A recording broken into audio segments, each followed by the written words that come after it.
नमस्कार दोस्तों, मैं अंकुर उपाध्याय स्वागत करता हूं आप सभी का एक बार फिर से अपनी नई वीडियो में।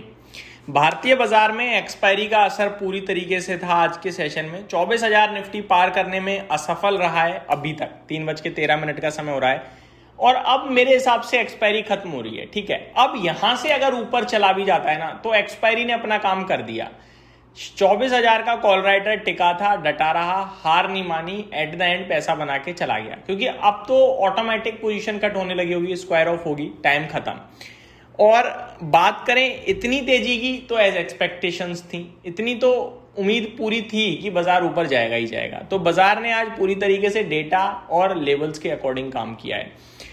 आपके लिए आज बड़े लंबे समय बाद ऐसा हो रहा है मेरे लिए, जहां पे ना खबर ना एक्शन, डल मार्केट, बिल्कुल डल है, विदाउट न्यूज विदाउट एक्शन है। अब ये 130 पॉइंट आपको तेजी दिख रही है, बढ़िया है, लेकिन ऐसा कुछ भी नहीं है आज जो मैं आपके साथ शेयर कर पाऊं। आज तो स्टॉक स्पेसिफिक बात ही कर सकते हैं कि इसमें अच्छा उसमें बुरा, उसमें अच्छा इसमें बुरा, बस इससे ज्यादा कुछ भी नहीं है। एट द एंड अच्छी बात यह है कि ब्रॉडर मार्केट अच्छी हुई है, बैंक निफ्टी हरियाली में आ गई, चौतरफा हरियाली दिख रही है, ये बढ़िया बात है। निफ्टी ऊपर, सेंसेक्स ऊपर, bank Nifty flat to positive, mid cap small cap में भी आधे % के करीब करीब की तेजी दिख रही है हमें। मार्केट ब्रेथ की बात करूं तो 1763 शेयर्स पॉजिटिव हैं और 1160 शेयर्स नेगेटिव हैं। जितने ट्रिगर्स थे खत्म हो चुके हैं, कल से एक नया ट्रिगर शुरू हो सकता है, लेकिन कल नहीं होगा कुछ भी। फेड पॉलिसी की स्टार्ट हो जाएगी, आएगी तो फ्राइडे को ही, तो फ्राइडे ही इंपॉर्टेंट है, उससे ज्यादा कुछ नहीं। आई थिंक 17 तारीख कल आनी है दोस्तों, माफ कीजिएगा। कल फेड पॉलिसी का आउटकम आना है, वो इंपॉर्टेंट है, बट वो आएगा रात में, तो हमारा बाजार उस पर परसों रिएक्शन देगा।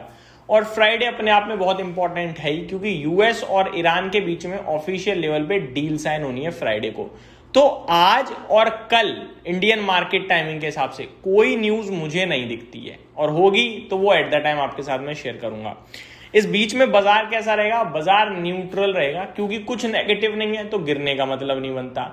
कल इतना सब कुछ अच्छा था, उसके बावजूद एफआईआईज की तरफ से भारत के बाजार में फ्लोज आते हुए देखे नहीं हमने, तो पैसा तो कल भी नहीं आया भाई। आज का डेटा देखते हैं शाम को कैसा रहता है कैसा नहीं। बाकी निफ्टी लग रहा है कि 24,000 पार करके 24,200 की तरफ जाना चाहिए, 23,800 सपोर्ट के रूप में काम करेगा, और यही 400 पॉइंट का दायरा मुझे कल तो दिखता है, इससे ज्यादा नहीं, क्योंकि परसों फिर फेड पॉलिसी के हिसाब से भी मुझे नहीं लगता 400 पॉइंट का दायरा तोड़ेंगे। आगे रियल एस्टेट अच्छा कर रहा था, 2.25% ऊपर था। आईटी में 0.25% की तेजी दिखी। मीडिया क्षेत्र 1.25% ऊपर था। एफएमसीजी एनर्जी में 1% की तेजी थी। मिड कैप सिलेक्ट और फाइनेंशियल सर्विसेज आधा % ऊपर थे। Bank Nifty flat to positive था। मेटल में 1.5% की गिरावट थी, तो ऑटो, फार्मा और पीएसयू बैंक्स में फ्लैट टू नेगेटिविटी हमें देखने को मिली आज के सेशन में।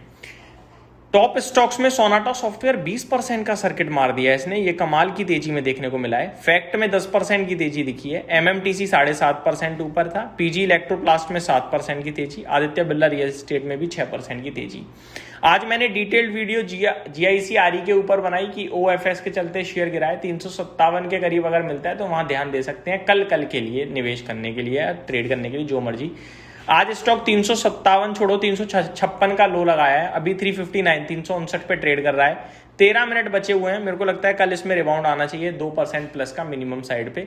ओएफएस में मैंने ज्यादातर ऐसा ही देखा है और वही मैंने आपके साथ डिस्कस किया था। बाकी कल मैं पहली वीडियो में ही आप सभी के साथ अपडेट शेयर करूंगा। पीटीसी इंडस्ट्रीज में 4.5% की गिरावट थी। नेल्को में गिरावट थी आज। एल्यूमिनियम शेयर्स थोड़े परेशान थे, चाहे नेल्को हो, हिंडाल्को या रिसेंटली लिस्टेड वेदांता एल्यूमिनियम हो, तीनों गिरे हैं आज। ग्रो में 3.5% की गिरावट देखने को मिली। रिलायंस में आज थोड़ी स्ट्रेंथ आई है, 2320 करोड़ का टर्नओवर हुआ है, 1.5% की तेजी है। एचडीएफसी बैंक में 1% की तेजी है। आईसीआईसीआई बैंक, सुजलॉन में भी अच्छी तेजी देखने को मिल रही है। बात करूं मार्केट निफ्टी की, तो एक शेयर टॉप लूजर था जो हिंडाल्को था, उसके बाद टोटल 22 स्टॉक्स नेगेटिव थे। JSW steel, HDFC life, Eicher motor, ये गिरते हुए दिखे हैं। और जो 28 पॉजिटिव है, टॉप गेनर आज एचसीएल टेक देखने को मिला है हम सभी को। बाकी Tata consumer products, Bajaj Finserv, NHPC, NTPC में भी बढ़िया तेजी आपको दिखी है। तो ये पूरा इंडियन मार्केट था। खबर कुछ है नहीं जो मैं आपके साथ डिस्कस करूं।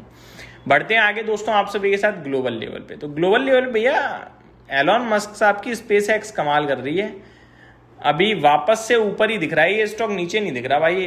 प्री मार्केट में 11% की तेजी और दिख रही है इसमें, तो ये नहीं रुकने का नाम ले रहा है। और इसके चलते नैस्डैक भी मुझे लगता है नहीं रुकने वाला, क्योंकि नैस्डैक का ही तो पार्ट है ये।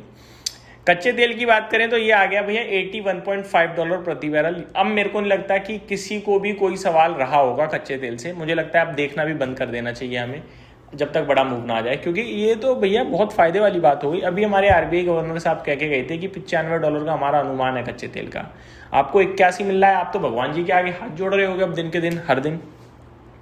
गोल्ड सिल्वर में हरियाली दिख रही है, फ्लैटिश टाइप है, बट ज़्यादा कुछ खास नहीं है। क्रिप्टो में बात करें तो यहाँ भी हरियाली लौटी है, यहाँ भी मेरे को न्यूट्रल टू पॉजिटिव ही मार्केट लग रहा है। तो ये मेरी तरफ से आपके लिए अपडेट था। यूरोप के बाजारों की बात करी जाए तो ये पॉजिटिव साइड पे ट्रेड कर रहे हैं, अच्छी शुरुआत दिख रही है। यही समाप्त करता हूँ इस वीडियो को। Thank you so much for watching this video. Have a great day guys.